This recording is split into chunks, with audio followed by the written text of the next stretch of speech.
Hi, I'm Henry Golding, and this is Game Devs Can Test, a channel about all things test automation and upstream quality for games. I'm glad to have you here. Today I'm going to be talking about some terrible advice that I came across on the internet. Now, I understand that the internet is full of terrible advice, and to some extent it's my own fault. But the reason I thought this is worth covering is that there are some very common misconceptions contained in this one post on Quora, which I think would be worth diving into to dispel some myths. Alright, so here we go. This is a post on Quora in answer to the question, how common is automated testing in game development? And the author is an artist and design consultant, which already I'm a little bit suspicious about the answer, but let's proceed. So he answers, not very common at all. And on that, we can definitely agree. It is not very common, but not for the reasons that this author goes on to describe. So he says, you would need to write custom software to test every game. If we take that statement at face value, I think that's actually not far from being true, given the current maturity of tooling in the space. I think it's rapidly becoming less true, and probably 5-10 years from now will be not true. It is true that in games we don't have a standard toolset in the same way that you might have Selenium, say, is the basis of a great deal of web-based test automation or a similar framework. But typically, the framework itself is only a part of the problem. The game behavior itself does also typically need some level of customization because there are few standard ways of implementing things in games. However, having said that, I think there is a wave of tools that are coming in, kind of machine learning / AI based tools, because they're now at a level of maturity where they can do automatic fix-up and kind of self-heal rather than needing to be constantly maintained. So he goes on to say, given that you would need to write custom software, you're now writing double the code, the game and the code to test the code. Again, this is arguably correct. I think when you have a solid foundation of unit testing, in my experience, when I practice test-driven development, it is not unusual to have an approximately equivalent amount of test code to production code. However, I think this overlooks some key points. Number one, it assumes that the test code is not valuable. And that is not always the case. In fact, if it's done well, it's not the case. Just because you have double the code, that's not necessarily a bad thing if you are achieving a ton of value from the code that you wrote. There's also value you are accruing by being able to run those tests in an automated fashion, essentially forever for next to nothing, versus having a person replay some manual steps repeatedly. So again, I think this kind of misses the point. Even though it may arguably be accurate, I think the implication here is that it's a dumb thing to do. Why would you write double the code? But it neglects the benefit that you would gain from that. Like, why write any code? Because you derive some value from it. Okay, let's look at his next paragraph. So he says, not only that, but now every time you find a problem, you have to question whether the bug is in the game or the automated testing software. So my response to that would be, if that's the case, then your tests are not very well written, and that is fixable. So again, I feel that he's attempting to describe the case which will always happen. If you write automated test code for your game, this will happen. However, that is not true. That will only happen if your test code is not well written, and in particular, if it is targeted at too high a level. For example, if you've over-indexed in tests at the very top of the pyramid, which is very typical in games, because we have a hard time conceptualizing the component parts that make a game experience. but they are actually separable and can be tested at much lower levels, much more efficiently, and much more reliably. So yes, again, there is a grain of truth to this in a certain context of automation where you are relying on high-level, unreliable automation primarily. And yes, well then, every time you find a problem, again, I kind of have an issue with that because I'm imagining that what he means is every time a test flags a problem. And yes, with high-level tests, it is very challenging sometimes to determine whether the problem is to do with the test setup, the test execution environment, or whether the test is legitimately catching an issue that it should catch. Or indeed some other issue which it's not supposed to catch, but which it is catching incidentally because the test is covering too much scope. Okay, so let's proceed. So he says, by the time you spend all the time and money on making a relatively bug-free automated test. So I'm just going to stop it right there and say that is complete nonsense. It does not take a lot of time and money to make a bug-free automated test. A simple unit test is very unlikely to contain a bug, and it runs very fast. I can write it in as much time as it takes me to write a couple of lines of code.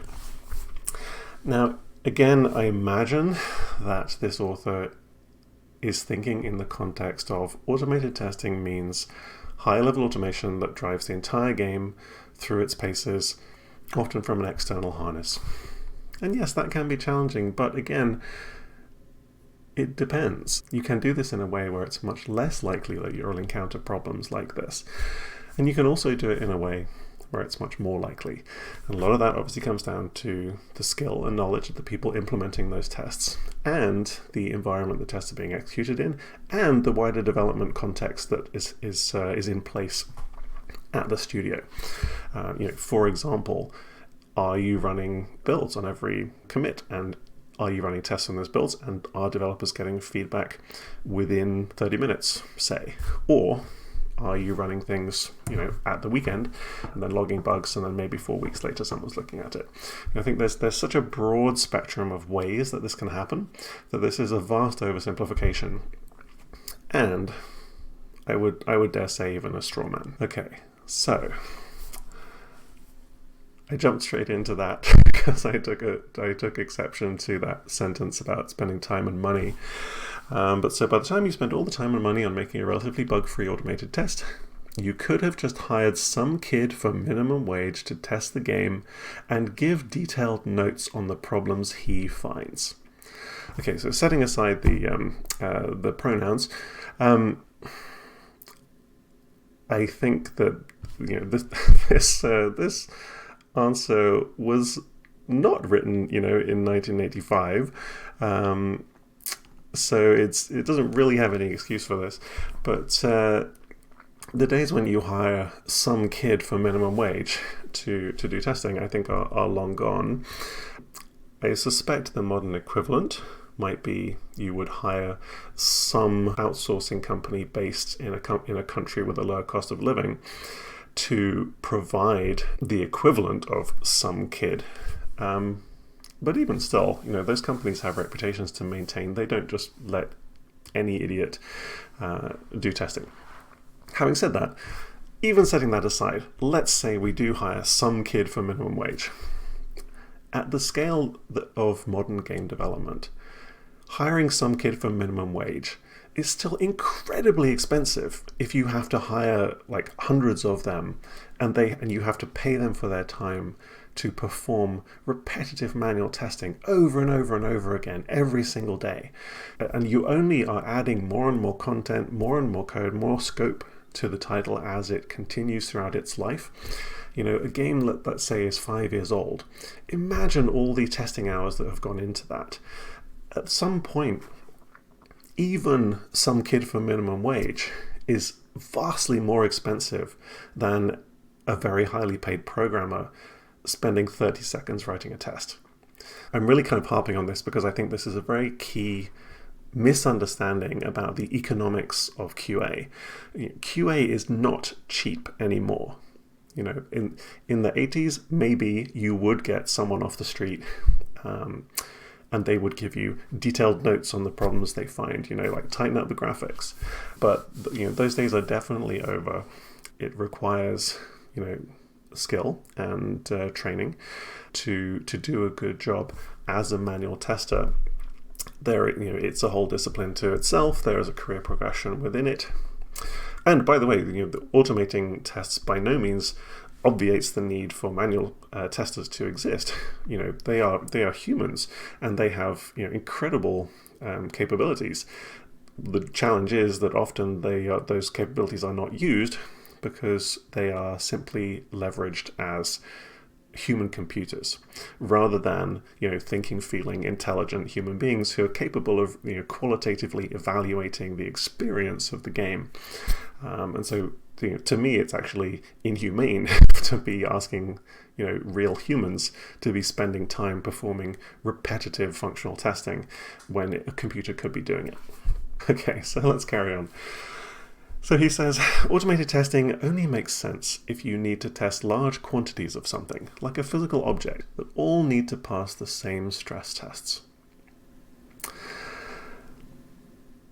And so I don't really understand. It's kind of a self-contradictory argument here because, you know, when we're operating in a manner where we are producing multiple builds a day, potentially a build for every single change that goes into the game, what are those if not large quantities of very similar thing that all need to pass the same stress tests? So I think there is a valid point here around investing in automated testing makes more sense the more times you need to execute a test. If I only need to execute it once a year, then it's going to be at the very bottom of my list of priorities to automate. If I need to execute that test 500 times a day, it's going to be right at the top of my list. So I think there is some nuance there, and there is a sense in which this comment makes sense, but I think it fundamentally misunderstands the nature of game testing and the nature of modern game development. Okay, so we're on to our final paragraph. Thanks for bearing with me. I hope this is enjoyable and informative in some sense. Please let me know if so, and if not. So he says, when you're testing a piece of software, the last thing you want to do is write software and hope your new software properly tests your old software without itself being buggy, and then you have to write new automation every time you fix or change anything. Okay, so I think this is a regurgitation of some points that were made previously in the post. It's highly constrained by a particular perspective.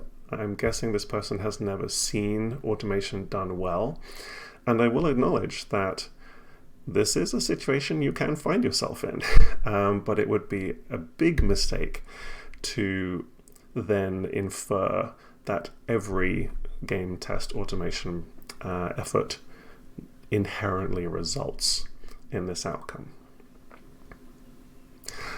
So thanks for being here with me, and I hope you enjoyed this deep dive into the most terrible advice on game automation that I could find. And I came across it accidentally, by the way. I didn't go looking for this. So yeah, thanks for watching. And if you enjoyed this video, please consider helping me grow the channel by liking and subscribing. And remember, despite what you may have heard, game devs can test. See you next time.